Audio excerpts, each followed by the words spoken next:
नमस्कार। सेब की बागवानी में अक्सर ये सोचा जाता है कि साल की सफलता का सबसे बड़ा दाव शायद पहले स्प्रे या फिर फूल खिलने पर लगता है ना? लेकिन असलियत ये है कि ये दाव उससे भी बहुत पहले एक बड़ी ही शांत सी दिखने वाली अवस्था पर लगाया जाता है। जी हाँ, आज हम बात करेंगे उसी रणनीतिक शुरुआत की जिसका नाम है सिल्वर टिप अवस्था। यकीन मानिए, यही वो पल है जो आपके पूरे सीजन की कहानी लिख देता है। तो एक सवाल है जो हर बागवान के मन में जरूर आता होगा। हमारी सेब की फसल के लिए असली लड़ाई आखिर शुरू कब होती है? क्या तब जब पेड़ों पर स्कैब के वो खतरनाक धब्बे दिखने लगते हैं, या फिर जब फल लगने शुरू होते हैं? नहीं, जवाब शायद आपको थोड़ा हैरान कर दे। असली लड़ाई तब शुरू होती है जब पेड़ पर एक भी पत्ती नहीं होती। जी हाँ, ठीक उसी सिल्वर टिप अवस्था में। तो चलिए, अब जरा इस रणनीतिक शुरुआत को ना गहराई से समझते हैं। देखिए, सिल्वर टिप कोई कैलेंडर की तारीख नहीं है, बिल्कुल नहीं। ये पौधे के जीवन चक्र का वो टर्निंग पॉइंट है, वो निर्णायक मोड़ है जहां से बीमारियों के खिलाफ हमारी डिफेंसिव स्ट्रेटजी शुरू होती है। सच पूछिए तो यहीं पर यह तय हो जाता है कि हमारे सीजन की नींव कितनी मजबूत होगी। तो आखिर ये सिल्वर टिप अवस्था है क्या चीज? चलिए इसको समझते हैं। सोचिए, जब कली महीनों की गहरी नींद के बाद जागती है तो वो एक तरह से अंगड़ाई लेती है। उसका जो सुरक्षा कवच है, मतलब जो बाहरी छिलके या स्केल्स हैं, वो हल्के से खुलते हैं और अंदर से चांदी जैसे एकदम महीन रेशमी रोएं बाहर झांकने लगते हैं। और बस इसी चांदी की चमक की वजह से इसका नाम पड़ा है सिल्वर टिप। कितना सिंपल है। अच्छा, अब आता है सबसे जरूरी काम, और वो है इसे पहचानना। क्योंकि देखिए, सही पहचान का सीधा सीधा मतलब है सही समय पर सही एक्शन। और अगर इस अवस्था को पहचानने में जरा सी भी चूक हो गई, तो बस ये समझ लीजिए कि आप सीजन की पहली और सबसे जरूरी लड़ाई में शुरुआत में ही पीछे रह गए। तो चलिए, इन तीनों अवस्थाओं के बीच का जो फर्क है ना, उसको बिल्कुल साफ साफ समझ लेते हैं। सबसे पहले है डोरमेंट स्टेज, यानी सुप्त अवस्था। इसमें कली कैसी होती है? एकदम बंद, कठोर और भूरे रंग की। ठीक। फिर आती है सिल्वर टिप। इसमें कली थोड़ी फूलने लगती है और उसमें वो चांदी वाली चमक दिखने लगती है। और इसके बाद आती है ग्रीन टिप अवस्था, जिसमें पत्ती का हरा सिरा, वो टिप, साफ साफ बाहर नजर आने लगता है। बस इन तीनों में अंतर करना ही सफल बागवानी की पहली सीढ़ी है। एक सवाल ये भी है कि पौधा इस सिल्वर टिप स्टेज में पहुंचता कैसे है। देखिए, जब सर्दियों की जरूरत भर की ठंडक, जिसे हम चिलिंग आवर्स कहते हैं, वो पूरी हो जाती है और साथ ही दिन का तापमान धीरे धीरे बढ़कर लगातार 8 से 15 डिग्री सेल्सियस के बीच रहने लगता है, तो ये समझ लीजिए कि पौधे के लिए जागने का अलार्म बज गया है। ऊंचे पहाड़ी इलाकों में ये समय अक्सर मार्च की शुरुआत या मध्य में आता है। अब आते हैं सबसे जरूरी बात पर। आखिर ये अवस्था इतनी जोखिम भरी क्यों है? होता क्या है कि जैसे ही कली का वो सुरक्षा कवच खुलता है ना, वो बीमारियों और कीटों के लिए एक खुले दरवाजे की तरह हो जाता है। ये कुछ दिनों की एक क्रिटिकल रिस्क विंडो होती है।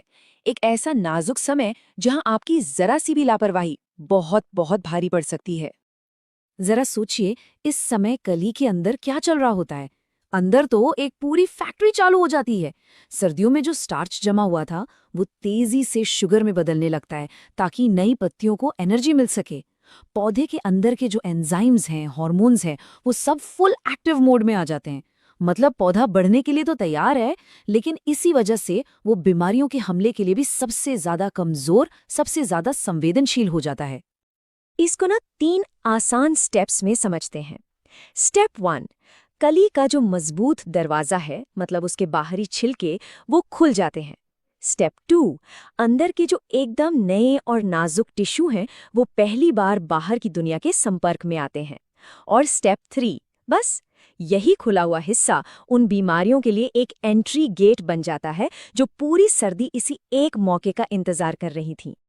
तो इस छोटी सी रिस्क विंडो में हमारे दुश्मन है कौन कौन? लिस्ट में सबसे ऊपर है एप्पल स्कैब। इसका जो पहला हमला होता है, जिसे हम प्राइमरी इन्फेक्शन कहते हैं, वो ठीक इसी समय होता है।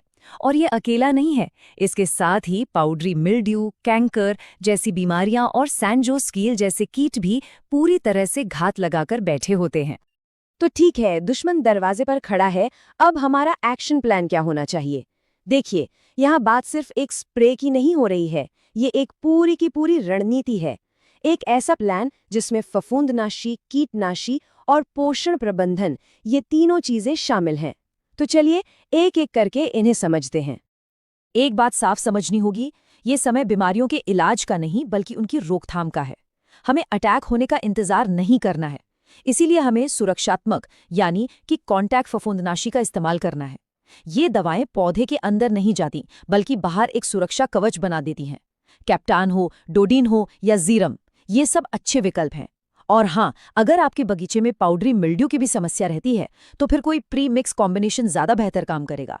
और एक बात, ये कॉन्टैक्ट फफूंदनाशी है, इसलिए कवरेज एकदम परफेक्ट होनी चाहिए। कली का हर एक हिस्सा अच्छी तरह से भीगना बहुत जरूरी है। और हाँ, एक बात बिल्कुल गांठ बांध लीजिए, जो दवाएं बताई गई हैं उनमें से किसी एक ही प्रोडक्ट का इस्तेमाल करना है, एक बार में एक।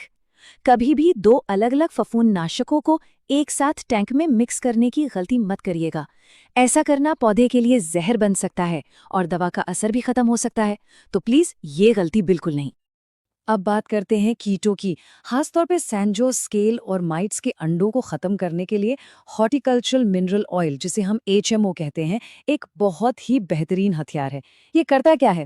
ये अंडों के ऊपर एक पतली सी परत बना देता है जिससे उनका दम घुट जाता है। लेकिन इसमें एक बहुत बड़ी सावधानी बरतनी है। HMO और कैप्टैन के स्प्रे के बीच कम से कम, मैं फिर से कह रही हूँ, कम से कम 10 से 14 दिन का गैप रखना बेहद जरूरी है, वरना पौधे पर इसका बुरा असर हो सकता है, जिसे फाइटोटॉक्सिसिटी कहते हैं। एक और जरूरी चीज, जब भी आप कोई फफूंदनाशी खरीदें तो उसके पैकेट पर FRC कोड जरूर देखें। ये कोड बताता है कि वो दवा बीमारी पर किस तरीके से काम करती है, उसका मोड ऑफ एक्शन क्या है। अगर हम पूरे सीजन में एक ही तरीके से काम करने वाली दवाएं डालते रहेंगे तो क्या होगा? बीमारियां ढीठ हो जाएंगी, मतलब उनमें उस दवा के खिलाफ रेजिस्टेंस आ जाएगा। इसलिए हमेशा अलग-अलग FRC कोड वाले प्रोडक्ट्स को बदल-बदल कर इस्तेमाल करना चाहिए। देखिए, एक मजबूत नींव का मतलब सिर्फ बीमारियों से बचाव नहीं होता, इसका मतलब पौधे को सही पोषण देना भी है। खासकर इस अवस्था में बोरॉन और जिंक जैसे माइक्रोन्यूट्रिएंट्स का स्प्रे करने से आगे चलकर पॉलिनेशन और फ्रूट सेटिंग में बहुत ज्यादा मदद मिलती है। सीधी सी बात है, एक स्वस्थ और तंदुरुस्त पौधा ही बीमारियों से बेहतर लड़ सकता है। चलिए, अब जरा उन आम गलतियों पर भी नजर डाल देते हैं जो अक्सर हो जाती हैं। सबसे बड़ी गलती, पहले सुरक्षात्मक स्प्रे में देरी कर देना। दूसरी, सिल्वर टिप को ग्रीन टिप समझने की भूल करना। तीसरी गलती, बहुत जल्दी ही तेज सिस्टमैटिक फफूंदनाशकों का इस्तेमाल कर लेना या फिर बिना मौसम का हाल देखे स्प्रे कर देना। ये वो गलतियां हैं जो सीजन की शुरुआत में ही सारी मेहनत पर पानी फेर सकती हैं। अब इस आंकड़े को जरा ध्यान से देखिए। ये कोई छोटा मोटा नंबर नहीं है। विशेषज्ञ मानते हैं कि आपके पूरे सीजन का, जी हाँ, पूरे सीजन का 40 से 50% रोग नियंत्रण सिर्फ और सिर्फ इस बात पर निर्भर करता है कि आपने इस सिल्वर टिप अवस्था में क्या फैसले लिए।